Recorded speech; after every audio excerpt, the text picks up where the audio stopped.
Expressing emotions. For many people, expressing emotions isn't something they were ever taught. It wasn't modeled, it wasn't named, it wasn't practiced, it simply wasn't done. In some families, emotions were treated like interruptions. In others, they were ignored until they became impossible to miss. Feelings didn't get space. They got contained or dismissed or postponed indefinitely until one day they spilled out in ways that surprised everyone involved. You can't teach what you don't know. When the people raising you don't have the language for emotions or the tools to work with them, emotions don't disappear.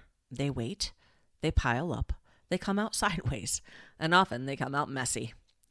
This doesn't mean anyone was cruel or uncaring. In many cases, people were doing the best they could with what they had, but the impact still matters.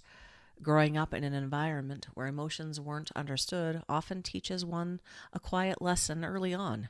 Your feelings are inconvenient, so learn to keep them to yourself. You learn to read the room before you speak. You learn which emotions are allowed and which ones are better hidden. You learn that calm is acceptable, but sadness is uncomfortable. That anger is dangerous. That vulnerability creates tension. Over time, you stop trying to express emotions altogether. Not because you don't have them, but because you don't know where they belong. And then, years later, something breaks through. It might be a stressful season, a loss, a conflict, or simply exhaustion.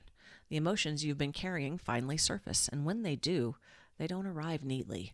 They arrive all at once, too big, too loud, too intense, and suddenly the message you receive is, see, this is why we don't talk about feelings. But the truth is, the problem was never the emotions. The problem was the lack of space for them.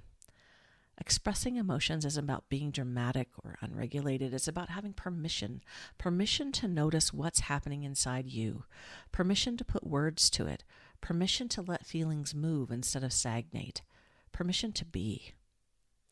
When emotions aren't expressed, they don't disappear. They show up in other ways.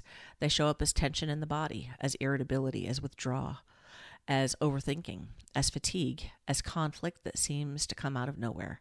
When emotions are ignored long enough, they don't soften, they harden. Many adults struggle with expressing emotions not because they're emotionally unaware, but because they were never shown that emotions can be handled safely. They learned that feelings either didn't matter or caused problems, so they adapted. They became capable, composed, and self-contained. They learned to function, but not necessarily to process. And functioning is not the same as feeling well. The acceptability of expressing emotions matters more than the skill of it. Before anyone can express emotions clearly, they need to know that doing so won't cost them connection, safety, or dignity. Without that assurance, silence feels safer. This is especially true in families and workplaces where emotions were historically minimized. If expressing feelings was met with discomfort, dismissal, or confusion, it makes sense that people learned to keep things to themselves. It wasn't failure, it was survival. But survival strategies have a shelf life.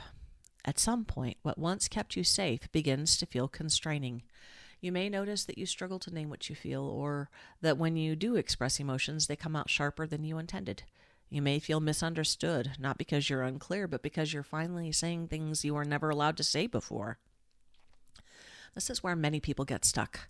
They assume that the discomfort means they're doing it wrong, that expressing emotions is risky, that it creates mess instead of clarity. But often the mess is simply the backlog. When emotions haven't had regular outlets, they don't arrive gently. They arrive carrying years of being ignored. That doesn't make them inappropriate. It makes them overdue. Learning to express emotions later in life isn't about correcting yourself. It's about creating conditions where expression is acceptable. First internally, then externally. Begins with allowing yourself to acknowledge what you feel without judgment. Not fixing it, not minimizing it, just letting it exist. For many people, that internal permission is the hardest part. If you grew up in an environment where emotions weren't welcome, you may still carry an internal voice that questions whether your feelings are valid or even necessary. You may second-guess yourself before you speak. That's not weakness, that's conditioning. Expressing emotions safely often requires a different kind of space than the one you grew up in. A space where feelings aren't rushed, corrected, or analyzed.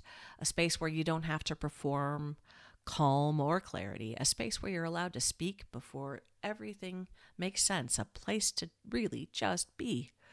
This is why being listened to, truly listened to, can be so regulating. When emotions are received without interruptions or judgment, they begin to organize themselves. Words come more slowly, the intensity softens, and meaning begins to emerge. At Hold, this understanding shapes everything we do. We don't teach people how to express emotions correctly. We offer a place where emotions are acceptable, even when they're tangled, unfinished, unclear, or uncomfortable. There's no expectation to be articulate or composed. You don't have to explain your feelings in a way that makes sense to anyone else. You simply get to say what's there for you. For many people, that experience alone is transformative, not because emotions suddenly disappear, but because they're no longer being carried in isolation. Expression becomes less about spilling and more about releasing.